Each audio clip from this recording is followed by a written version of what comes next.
دن با دن ترقی کردا گیا اسلام دی بدھدا گیا تے اسلام دی زمین بھی بدھی گئی تے اسلام دا دائرہ بھی بدھدا گیا زمین بھی بدھی گئی تے مسلمان بھی تعداد دے اندر بدھے گئے زمانہ آیا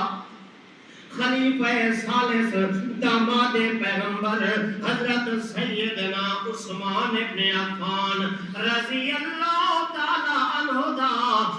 انہیں اپنے زمانے دے اندر جیولے دکھا کہ ایک اذان سن دے مسلمان جمعہ دی نماز واسطے پہنچن مشکل تھی ویندے انہیں دا نہیں سنگو حضرت عثمان ابن عفان رضی اللہ تعالی عنہ نے دوجی اذان شروع کروا دیتی جیڑی ایسا پہلے نے دیرانو خطبے کنو بیان کنو پہلے بلا پاتے جو خطبے بلی اذان تھی ہی نیت نام عثمان ابن عفان نے یہ اذان شروع کر رہی کہ جی میرے اے پہلی اذان تھی سے تا لوگ مسجد کے اندر جمع تھینا شروع تھی ویسے دوجی اذان کنو پہلے لوگ اللہ دے گھر دے اندر موجود ہو سے کہ اللہ دے گھر دے اندر سکون نال جمعہ دی نماز ادا کرے سے حضرت عثمان ابن عفان نے ایک دوجی اذان جیولے شروع کریے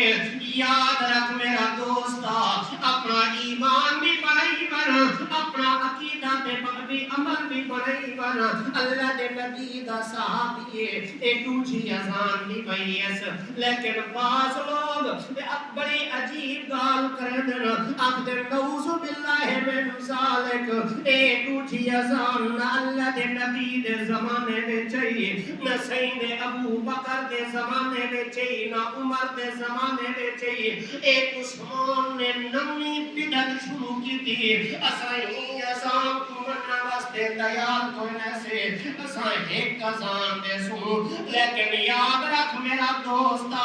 اللہ دے نبی دا فرمان عرض کرنا جنہیں اللہ دے نبی دا عمل میں صحابہ دا عمل بھی اسے واسطے دینے اللہ دے پیغمبر صلی اللہ علیہ وسلم حضرت ارباز ابن ساریہ رضی اللہ تعالی عنہ فرمیتے ہیں ابن ماجہ شریف کے اندر حدیث ہے فجر کی نماز پڑھتے اللہ دے نبی